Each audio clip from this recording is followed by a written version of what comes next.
1923, l'historien de l'art américain Arthur Kingsley Porter publiait une monographie en 10 volumes au sujet de la sculpture romane sur les chemins de pèlerinage.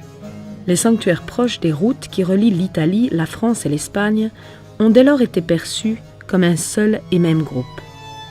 Ils forment ensemble un dense réseau international de chemins, d'échanges artistiques et de contacts commerciaux. Les églises de ce groupe sont souvent très similaires.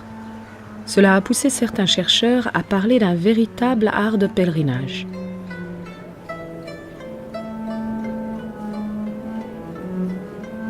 Nous marchons à de nombreuses reprises autour de l'autel central.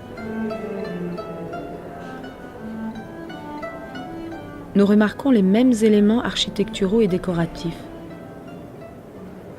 Nous voyons des portails sculptés et nos pas sont guidés par des tours visibles de loin.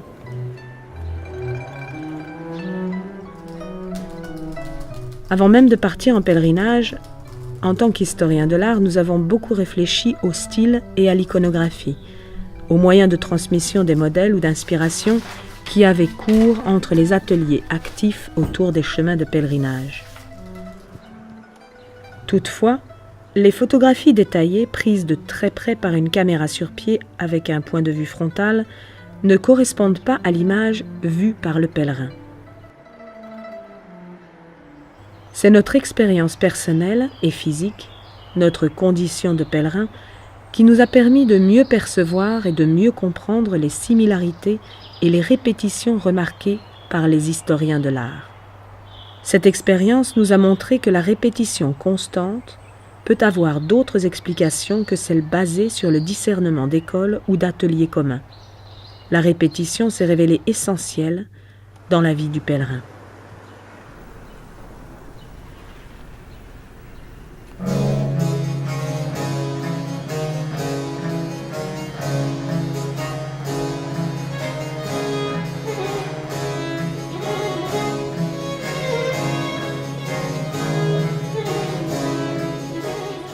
Pour mieux expliquer cette problématique, considérons la théorie de l'anthropologue britannique Victor Turner, selon lequel le pèlerinage est un véritable rite de passage.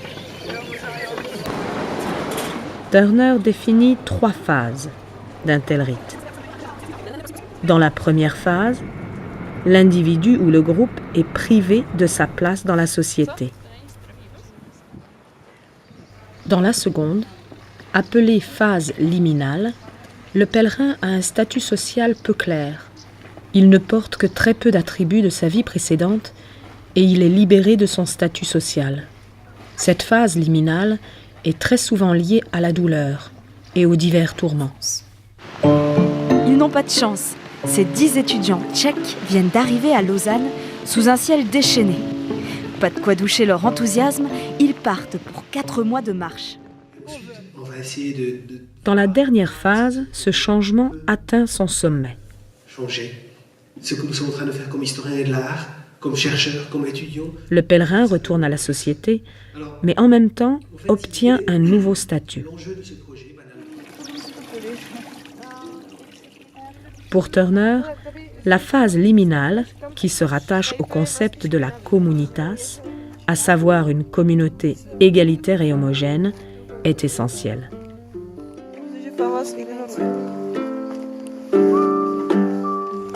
La communitas est pour lui un état d'amitié, de spontanéité, de franchise, de même que d'irrationalité et d'universalité.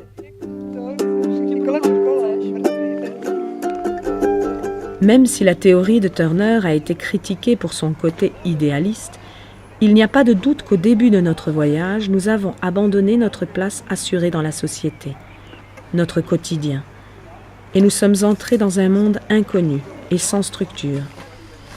Nous avons accepté le rôle du pèlerin, de l'étranger, d'une personne anonyme sur le chemin. Tout est différent pour nous. Rien ne fonctionne de la même manière que dans nos habitudes. Néanmoins, tout être humain a besoin de règles et de valeurs. Nous tous avons besoin d'être guidés, rassurés et encouragés. Dans les premiers jours de notre chemin, Nous étions émerveillés par la beauté des églises de pèlerinage. Mais à mesure que les jours passaient, nous avons commencé à les percevoir de plus en plus comme faisant partie de notre routine. Certains des éléments répétitifs, présents sur tous les monuments, renforcent cette sensation et nous prêtent la sécurité, souvent la seule que nous possédons. Ils sont pour nous des signes touristiques qui guident nos pas.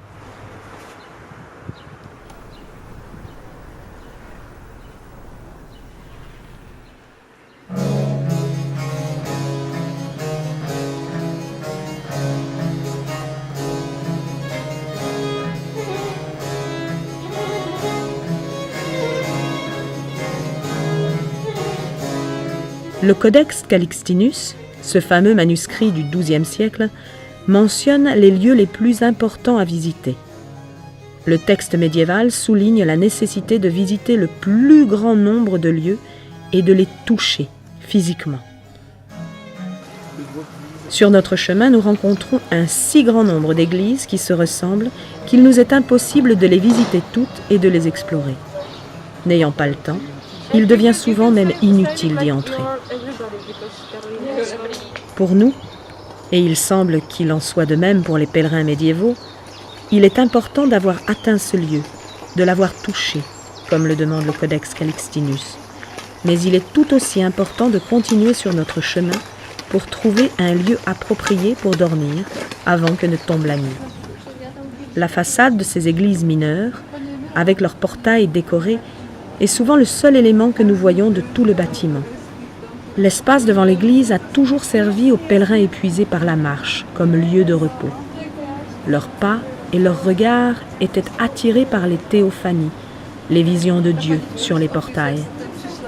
Dans le passé, ces derniers étaient visibles de loin car ils étaient peints avec de riches couleurs.